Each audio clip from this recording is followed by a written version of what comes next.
What's the matter? Haven't you ever seen a talking snowman before?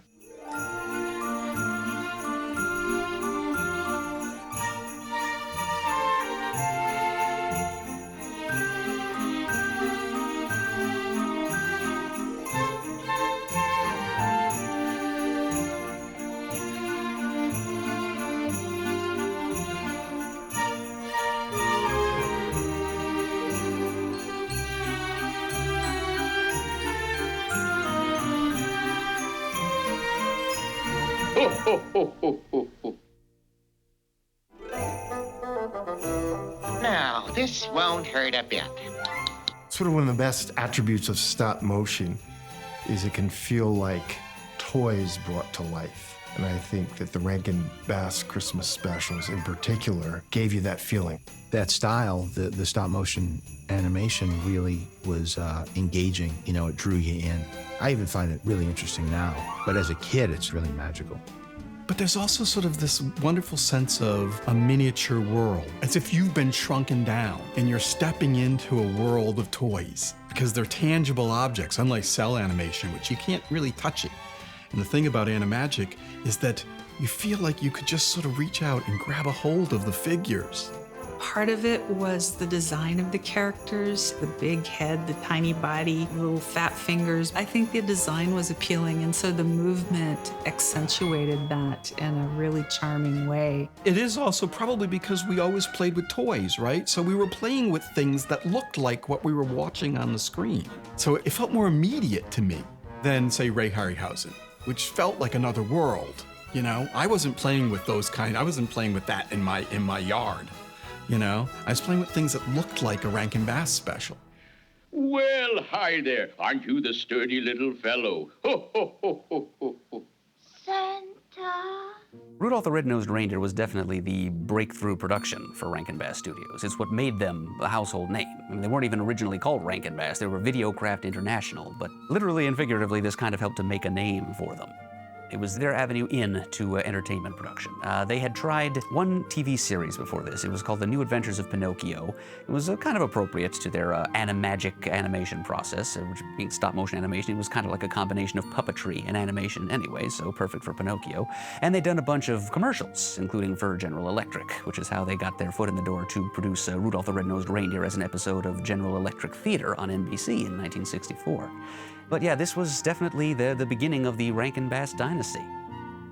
Arthur and Jules divided up the duties, but they overlapped as well. That's why they said produced and directed, because Hanna-Barbera did that too. Their shows very often said produced and directed by, but then you'd see animation director, and where you saw them specifically listed as director, they may have taken on the helm of a project more than the other. Jules was a writer, and Jules oversaw the progress of work perhaps in a different way than Arthur did. Arthur was the artist, so he would oversee the design more. But the structure, the timing, that was Jules. One of the secrets to their success wasn't artistic. It was them. It was Rankin and Bass. It was two guys who knew their way around the New York networks, commercial studios, the filmmaking community. They had business savvy. As producers, they could put a show together. They didn't have a studio with lots of animators and artists around. They were doing stop motion, they were doing hand-drawn, but they were farming that production out. And much of where they farmed it out was to Japan. When I teach my students at Cal Arts about stop motion, and I show some clips from Rudolph and Mad Monster Party, I tell them, you've been raised on Japanese animation, and you didn't even know it. And there was no way for us to know where they were produced. In fact, I went to Rochester Institute of Technology, and I was studying animation. I was doing stop motion up there. And when I graduated, I went to Manhattan, where they, Rankin & Bass had their office. I went over to the secretary and said, I'm here to see the guys and show them my work. And she looked at me and said, we don't do it here. It's all done in Japan. I was so disappointed. We were frustrated that from New York, we would never be able to get to fly to California to go to Disneyland, let alone go to Japan to work on an animated special. It's all settled. We leave tomorrow together. So when we got to meet Arthur, we did get him to describe a little bit of the process to us of how the ideas would originate in the Rankin Bass office as they would, write the script and do design work and do storyboards and have a clear view of what they wanted to do. And then because he had met Tad Mochinaga and he knew his artistry of interpreting everything, they would send the designs over and they would start building the puppets for a few months before the shooting started. When they found studios in Canada and in Japan that can produce animation cheaper but with very high quality, they understood how they could use that, how they could make their business grow using the best possible talent in the most economical way. They hired artists with really distinct styles. If you look like Jack Davis, his style is implanted on some of those specials. It looks like his work. They didn't try to homogenize it. They didn't try to make it look like another company. They just went for that graphic style and they held to it. And I think that's what really sets them apart is they're not trying to be like anybody else. They're trying to be true to a specific artist. And then you've got the Paul Coker look, which was a Christmas look. Paul Coker was and is an amazing illustrator. His style is completely unique to him. Whatever influences Paul Coker had, I can't find them. He draws like Paul Coker. And he did that for years for greeting cards, and people bought those greeting cards like crazy. He had this weird ink-line style, which is absent from the special because the animators couldn't really replicate it. But you realize on the specials that even if you take that ink line away, the designs are still solid. Happy birthday! Hey, I said my first words. It's very different from the stuff that was going on elsewhere in animation. It's got more of a comic strip sensibility. He was a comic artist, he was an illustrator, and it's got that illustrative look to it that is a little bit sillier, a little bit more playful, simpler, more graphic. And it also kind of leans on caricature as well, which delighted me when I was a kid. Something that stood out to me recently watching it with my kids when I watched Frosty too long ago is that the lines are all colored. Frosty's got like blue lines. They didn't just do black line outlines for most of the characters. As an animator, I recognized that was a lot more work that they layered onto it just to keep that level of design consistent throughout it, which was really impressive and to this day gives those specials a unique look and feel. There's a unity in those shows. The songs work with the pictures work with the voices, the art style supports it all. There's a single-mindedness in them. In the Frosty special, Paul Coker Jr.'s designs are all throughout it. It doesn't look like some Hanna-Barbera show where this guy laid out this scene and this guy designed this scene. They have a unity and a coherence, and it looks like they made the show they set out to make. The holiday specials are a world of their own, and I think it's just part of why they don't date, because it stood out. It was beautifully done, so it has to be well done, but it's beautifully done, and it was very unique. We got to interview Arthur Rankin a few years ago, which was great. And I remember asking him about the 2D versus stop motion, how they would decide. And a lot of it seemed like it was simply just which medium is going to be best for this story.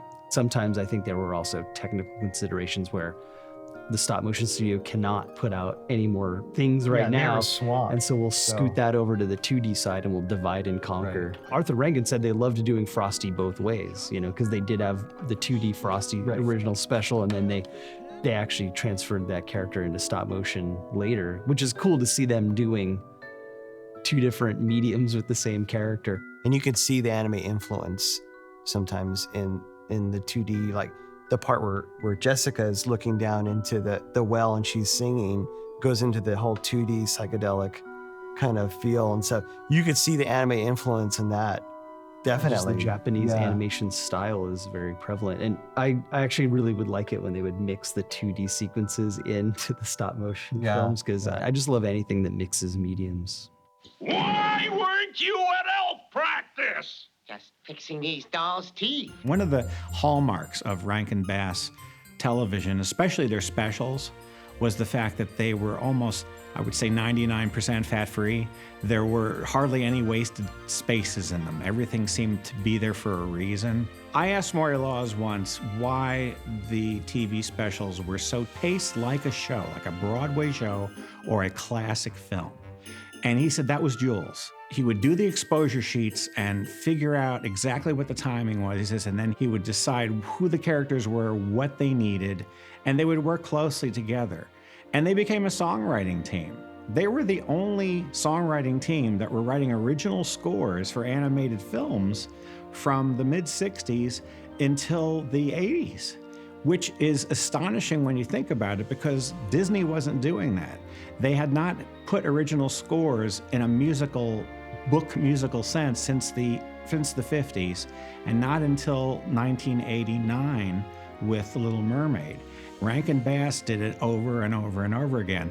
And you have to remember, with an original score, you're taking a big chance because no one's ever heard the song before. Now, maybe they've heard Frosty the Snowman, but when they're hearing 5 or 6 brand new songs, you've got to catch them right away.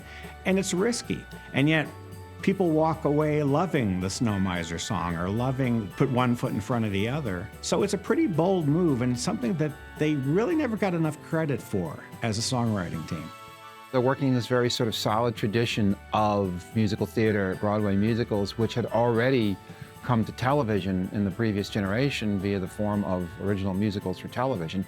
Maury Laws was definitely, a contender in that area. Those songs are memorable. And, if he had wanted, I can't imagine that he couldn't have gotten a show on Broadway if he ever really tried. But I'm sure that the residuals from all the things he wrote for those Christmas specials were, a much more lucrative pursuit.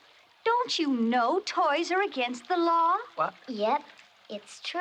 Well, gee, that's kind of a silly law. If the Burgermeister saw you, we would all be in great danger. In danger from toys? The charm of the Rankin Bass shows to me, a lot of that is Romeo Mueller. I think he was a very good writer.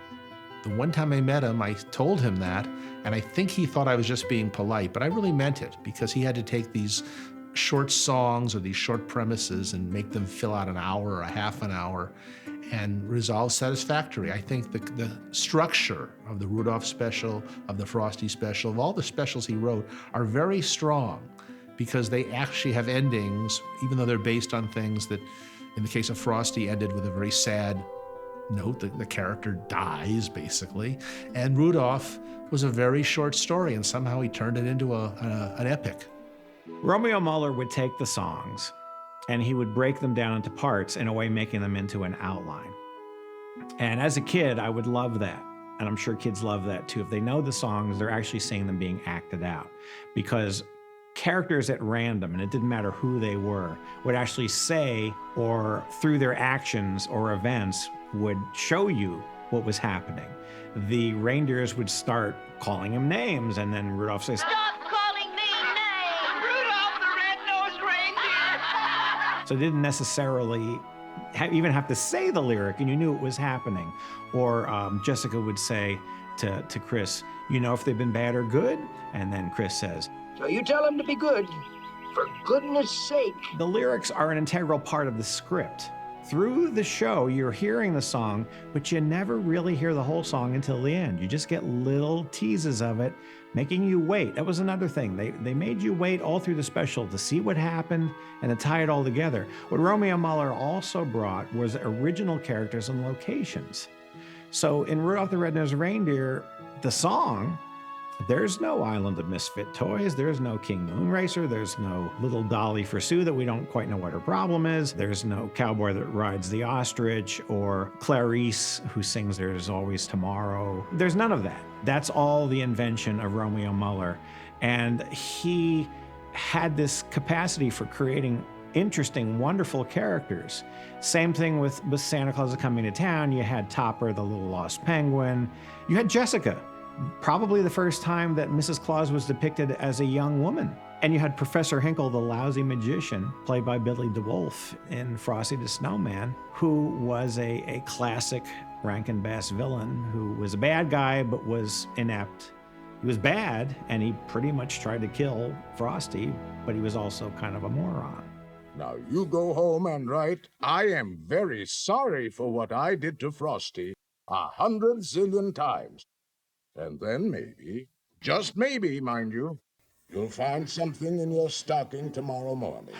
Certainly from a script point of view, they are very freewheeling. They're kind of mad in a way. I mean, some of the narrative shifts and plot devices in those shorts are nuts. I mean, there's some weird stuff going on in some of them. And I think that's kind of cool in itself, because I think just a little bit more like a dream. And, of course, importantly, the stories that they're telling are already tapping into this rich vein of folklore and traditional holiday stories that you are already in love with those characters. It's nice that the shows go through different emotional levels. I mean, in the Frosty show, you know, here's poor Romeo Mueller, who has to take this 2-minute song that, you know, you could make the entire song in about a 1.5-minute video and get everything that's in the song. But he adds stories and he adds suspenseful moments. The scene where Frosty is carrying Karen through the snow and she may not make it is a pretty frightening story. Her life is in the hands of this weird creature that came out of nowhere because of a magic hat.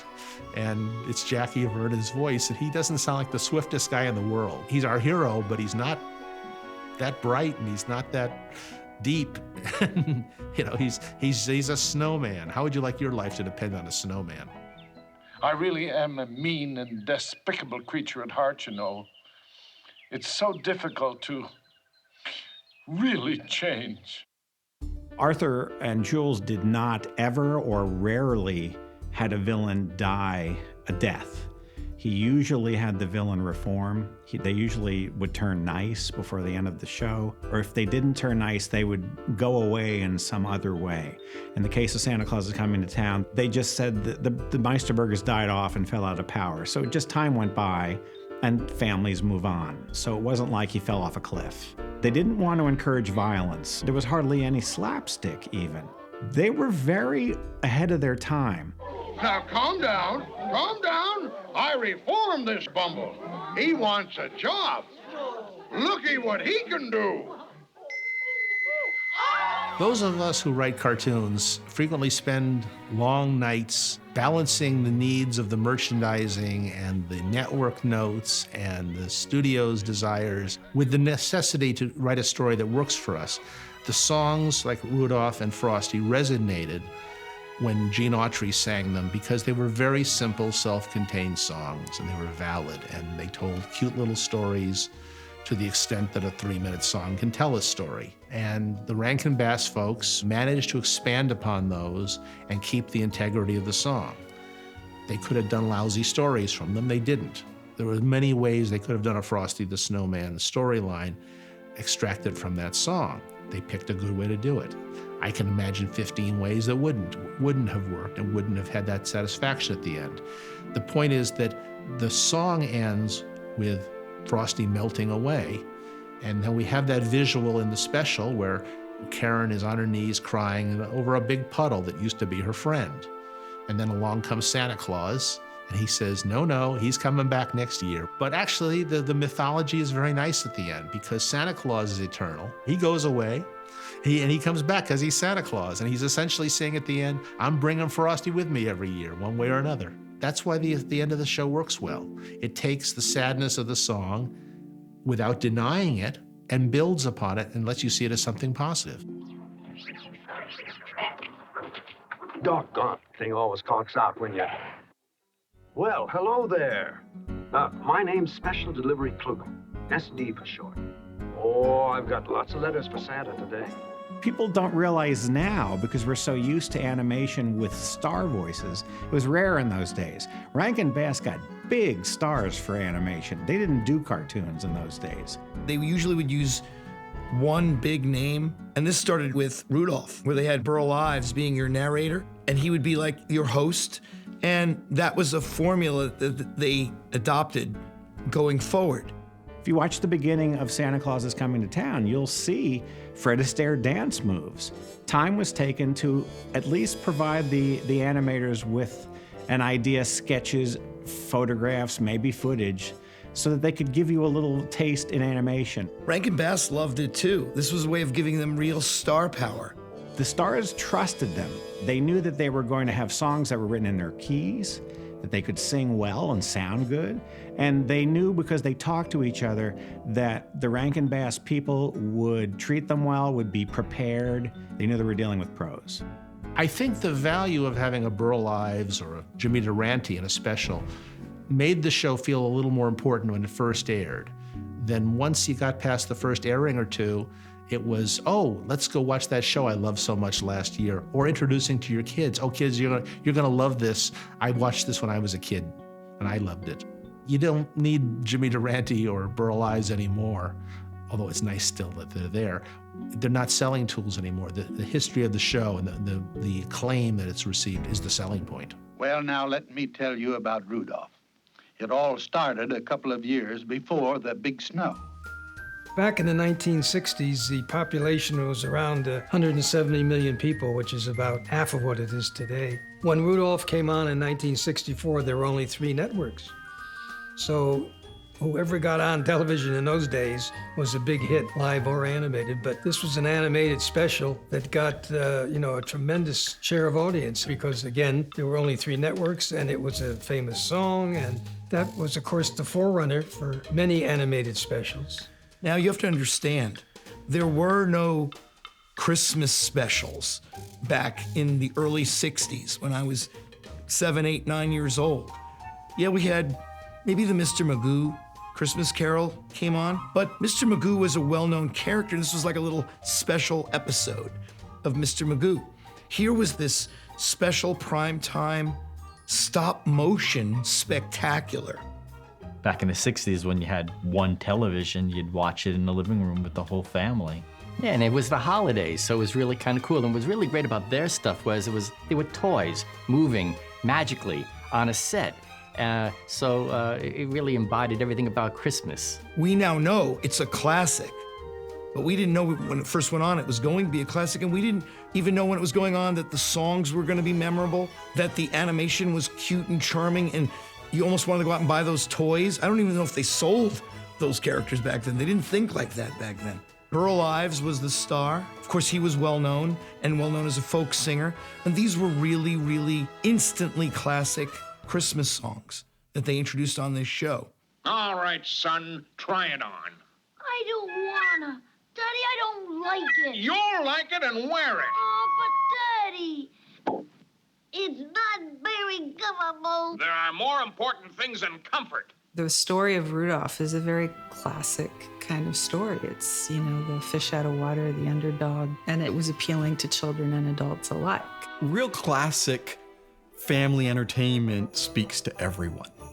It speaks to your grandma, and it speaks to your youngest child. And watching it together as a family is really the joy of those pieces.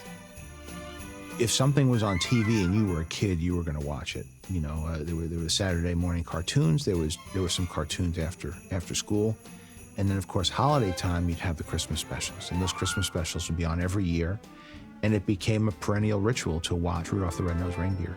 It's 1964. That's pretty cool because that's when we started animating. Do you remember? Yeah. I was 10, you were 12, and actually the very first thing we wanted to animate, we had these we created snow sets. Christmas elves. Christmas elves and a little devil, and we had a story with an ice castle. These are little miniatures we built down in the basement.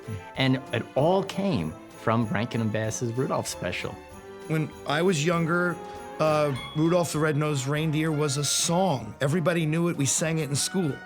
Frosty the Snowman was a song.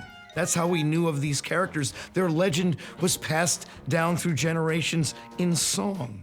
Rankin Bass may not have realized it, but they're passing along these same songs and the legends of these characters through the visual medium, through animation. Rudolph, with your nose so bright, won't you guide my sleigh tonight? It will be an honor, sir.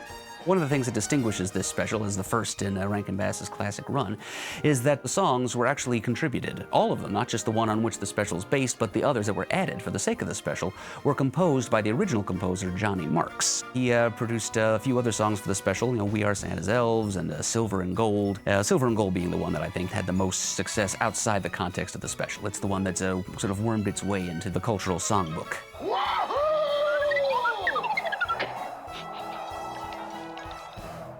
Nothing.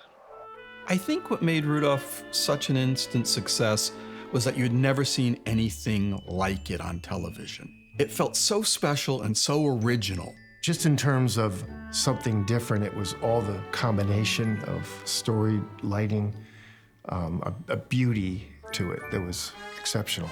It clearly didn't have the time that like the Harryhausen stop motion did. I think it was done on 2 frames, so there was a little bit of a jitteriness to it. In other words, you move the puppet, you shoot 2 frames, which is 2/25ths of a second, so a 1/12th of a second, then you do the next pose. But it's not as smooth, because even though it's so quick, you actually see a little bit of a stutter. But it was part of that signature look that I remember from growing up and really loving. Those Rankin Bass guys, the animators were just brave as can be, and they would make a puppet jump, spin around, defy gravity. I love those shots because it's very clear that they're using monofilament rigs to hold the characters up. And in modern day, we would just use metal jointed rigs to hold things up, and then you paint them out with the computer later. But back then, they didn't have the ability to do that, so they would have to cleverly hold things up using tungsten wire or fishing wire. I love those Fred Astaire dancing shots because he'll go up, he'll hit a pose, and he'll just stay there for 18 frames, and then he'll defy gravity. It's just not realistic movement in the least, but it's perfect in terms of this dreamlike world that's being created. They were limited in what they can do, because nowadays, you have all sorts of digital technology to like convey like the most subtlest of emotions. I feel like all sorts of subtle emotions come out of those puppets as well. You know when Rudolph is upset, when Santa's all cranky because he doesn't want to like waste his time listening to these elves sing the song. Like, you don't feel like you're missing like the subtleness of anything because it's all still there. Well, it needs work. I have to go. So even in the kind of clunky way that they were animating, there was a charm to it that it just fit the whole design style and the story. That's Animagic. It's the simplicity that makes the story shine through and the characters shine through. I think there aren't a lot of really fancy camera moves. It's all pretty proscenium staged and simple theatrical puppeteering tricks up the sleeve, but it's still very effectual. What I love about Rankin Bass, and it's something that I keep going back to, is that it was joyful, it was bright and vibrant and happy, and was a world that you wanted to be in, you wanted to play in. They wrote the script in the US, they recorded it in Canada, they used some great voice people, they had a great track for the animators to follow, and I believe the animators, even though they had already worked on Pinocchio, really wanted to prove themselves with this special, and they did. I do think because they were animated in Japan, there is a different sensibility that comes to it. Even if you just look at the lip sync, they're just working off an X sheet. They don't know what the characters are truly saying. They don't understand it as we understand it. I think there were a couple of animators who truly got it, because I'll tell you, for the most part, Sam is right on. His lip sync looks really great. I love this Christmassy time of year, especially when everything is running happy and smooth like it is this season. Nothing like that year of the big snowstorms. And there's a lot of imperfections in it too. If you look at it, you could see the little supports and you could see how it's done. So it really feels handmade, and a lot of stuff now is really slick. And you don't have the, what Japanese call wabi-sabi. It's those handmade imperfections, that human touch, that give it personality. When Rudolph's nose is red and it glows, I mean, we all know it's a little bit of a light bulb that they stuck in there, but it just charms the pants off of us. We just love it. Even though they were animated in Japan, it feels like an American-made work. And I don't know if that has to do with the designs, the voices, even though the voices they're all Canadians, right? So you're talking to all these people from different places all coming together to make something that feels wholly American to me. There isn't a lot of overacting. There's not a lot of big gesturing and, grand performance. I don't know why it always fascinated me the way Burl Ives, the snowman, when he first comes out and he's creating that trail in the snow as he zigzags his way up to the camera. I can tell as a kid, I inherently know that that's a physical thing that's happening. And it's kind of magical to watch him part through the snow like that.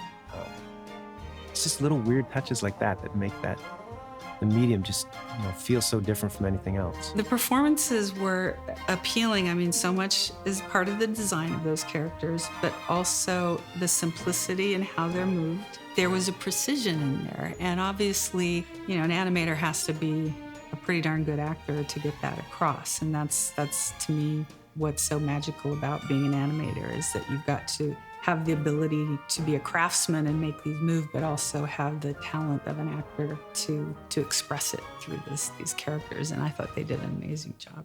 You don't feel the heavy technical weight of the production of stop motion animation when you're watching them, It's like you feel this breezy, light storytelling style, and that's not easy to achieve, and it's just nice and unpretentious and straightforward. And there's a sincerity to it as well. Like, you can tell Absolutely. that everybody that worked on those things fell in love with the projects because, whether it was at first they wanted just a job or whatever, but they eventually just realized that this is something really cool that you don't get to see every day, especially back then in the 60s. You can tell when something has been really cared about, and you can feel the enthusiasm of someone's work in the film, absolutely. Right. It's just exuding that energy and that charm. Limitations are good for every artist, I think.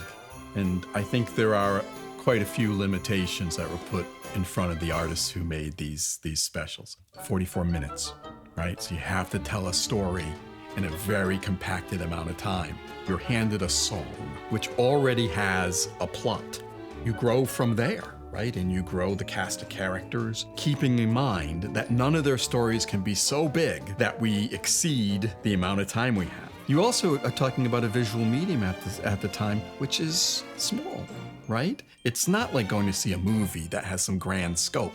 It's actually like you have to understand it sitting across the room. So there's a simplicity that has to be delivered. And it also means that the dialogue has to carry a certain amount of the information. And I think all those limitations came together with Rudolph in a brilliant way. It's unbelievable that they were able to create such depth and such humanity with all those constraints. It seems impossible, really. I think Rankin Bass really captured something using the classic storytelling format. Rudolph is that fish out of water, that underdog. It's almost the story of Moses. It's almost the story of Hamlet. Clarice? Papa. You get back to your cave this instant. But This instant, young lady. Yes, sir. Now, there's one thing I want to make very plain. No doe of mine is going to be seen with a red-nosed reindeer. Even though they're based on simple songs and they're very basic stories, they do really encapsulate the hero's journey and the mythic aspects of storytelling. This is the only clue, sir. It says claws. Oh, take the little baggage to the orphan asylum. That's the proper place for foundlings anyway. And it might sound weird to apply that, that whole Joseph Campbell Jungian archetype form to something as simple as an old stop-motion Christmas special. But if you look at it, it really does follow the hero's journey. And I think that there's something about audiences that we love to see those stories told.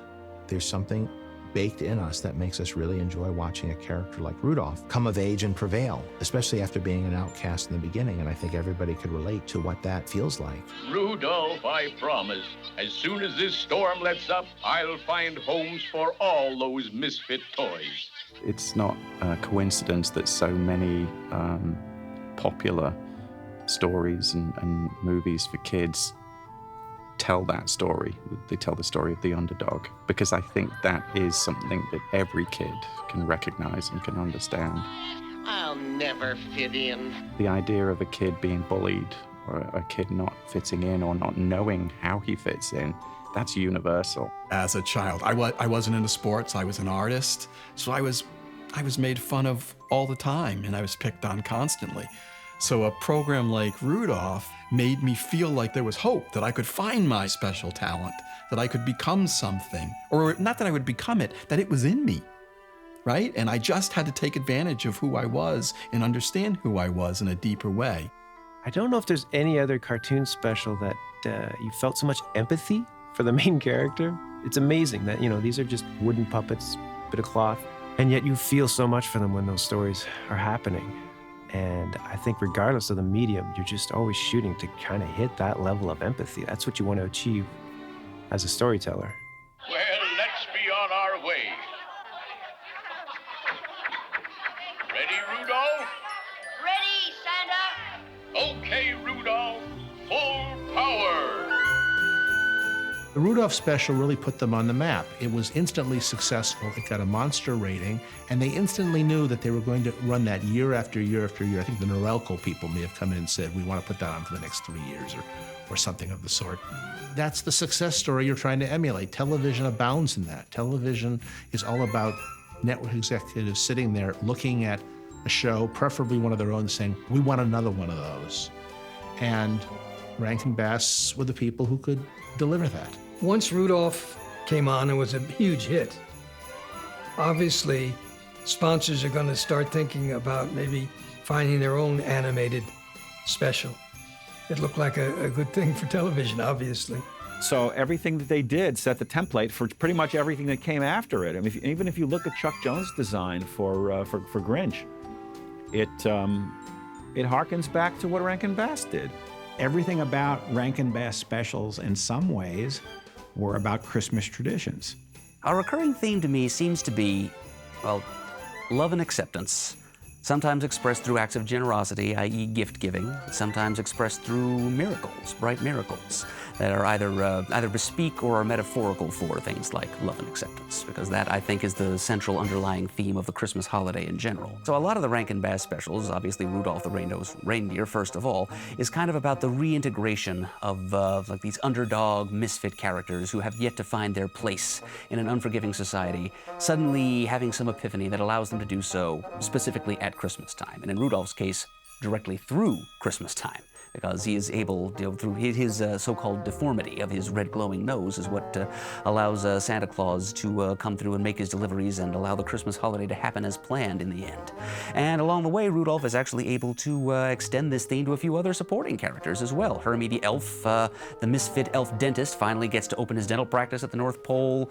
Yukon Cornelius finally strikes treasure of a sort, not silver and gold necessarily, but friendship. Even the Bumble Snow Monster gets to join the extended family of Santa Claus and his little North Pole society. And of course, we can't forget those ever-popular misfit toys from the island of misfit toys, which as a kid were my favorite part of the special, to be honest. I loved that musical number, and I dearly wanted a water pistol that shoots jelly.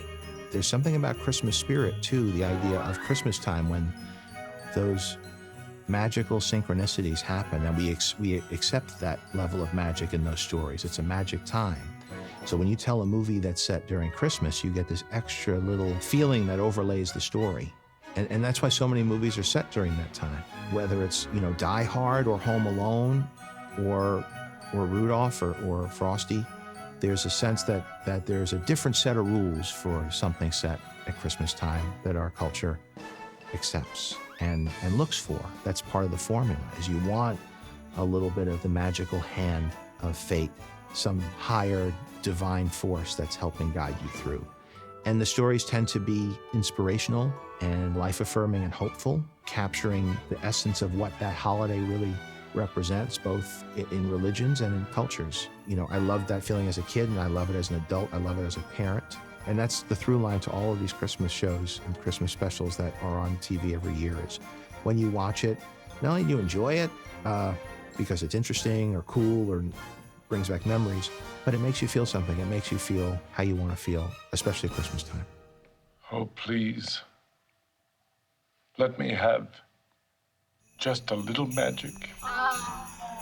The very first Christmas trees. I think these specials imprint on our souls as artists when we're young. It's hard to separate yourself from them.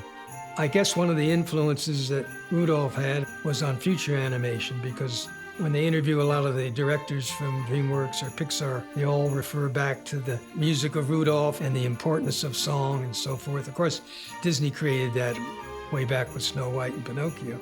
If you look at my films, every single one of them is about a misfit, trying to find their way in the world, right? In a world that's different than they are, that doesn't understand who they are.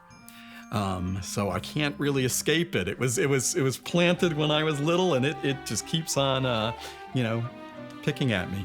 There's things in Nightmare that those are easy to name. The idea that they're fogged in and Sally's trying to stop them from going on their mission, and Zero comes to the rescue. That's totally taken, from Rudolph and his tale.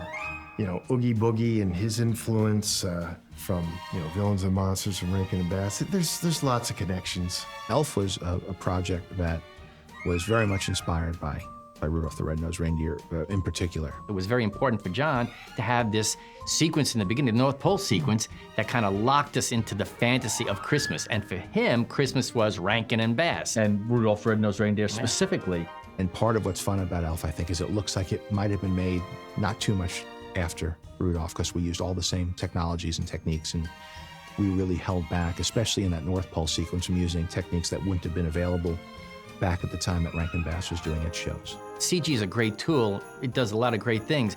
No matter how real it looks, it's always fake. But no matter how fake stop motion looks, it's always real. And people kind of tap into the physical, textural quality of knowing that this is a real object that's moving magically on the screen. And I remember even as we went down the road and made certain decisions, like, this is how they did it, but I think it looks, we might want to do this because it's a newer movie. And like, for example, they were going to animate on every frame to make it smoother. And I was like, nope, we got to do it on twos. At first they cringed a little bit because it makes your work not look as elegant. And it looks like you're doing it because you want to save time or money. But in our case, we did it because we wanted to make it look authentic and really remind you. And I don't know that people know that that's the way that animation was done back then, but when you see it, you feel it. That was what we contended, that if we do it, if we really pay attention to detail, people might not know, but they'll feel it. Would you tell Santa about our homeless toys? I'm sure he could find little boys and girls who would be happy with them. A toy is never truly happy until it is loved by a child. The only chance you've got at making something special and timeless that will last is to take chances, is to not just polish what everyone already knows. It's to look under a different rock, bring in something new. These holidays in the Rankin Bass specials were from outer space, but they worked. They gave the plots interest and soul. There was an empathy created. So you can't just take the classic story and spend more money on it and do it the same way. You've really got to find another angle, invent new mythology to join with something people know, which is what Nightmare Before Christmas is about. It's like something people know and then something brand new. And how well you can blend those, I think, will have a lot to do with how long your film will keep people's interest. It's funny how all the animated specials have become an annual part of the Christmas scene. And all the music, all you hear is Rudolph and Frosty and Christmas Time is Here. It's just amazing. After 50 years, they're still with us. I think it's because Charles Schulz once said that this country, there would always be a market for innocence. And I think that's true today. We have a little more difficult time today than we did 50 years ago, but there's still a market for a whole family to go enjoy, whether it's a movie or a television special or whatever. But we had no idea, I'm sure, any of us, that they were going to still be here, these shows, 50 years later. Rudolph has never been off.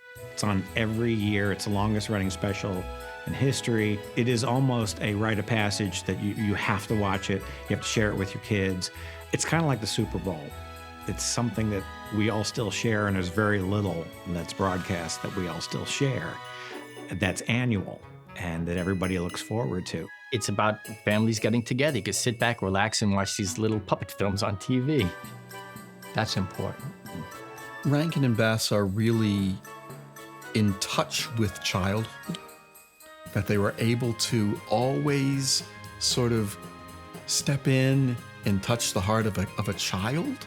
And I would say it's even true that they can touch the heart of the child in every adult, because I still feel moved by them when I watch them. I can only guess that it came from those two men working with the groups that they chose to work with and guiding them towards doing something that was sensitive, right? That didn't shy away, that wasn't cynical. Arthur Rankin and Jules Bass cemented They're standing in animation history across the board, whether it's 2D or stop motion. They're the ones that pioneered the Christmas special, where they were able to like take this old art form and be able to present it to a wide audience and be appreciated and stand to this day. And I am really happy to finally see that they're getting the respect that they deserve, because what people weren't recognizing was the artistry behind what Arthur and Jules did. And they have as much of a high status in animation history, as much as Walt Disney, as much as Rishi Trinka, as much as Starovich, or anybody else. Rankin Bass has entered our culture surely as Warner Brothers cartoons, as Disney cartoons, as Hanna-Barbera cartoons. They are part of the pervasive culture in America. These specials are evergreen. They're timeless. Rudolph, Christmas is not off, and you're going to lead my team. I am? Yes, sir. You and that wonderful nose of yours. Joy is implanted on the moments you spend watching these films. I find myself thinking, how do I make something like that that will attach to a new generation of kids and will live in them for the rest of their lives? And it's because the Rankin Bass specials did that to me.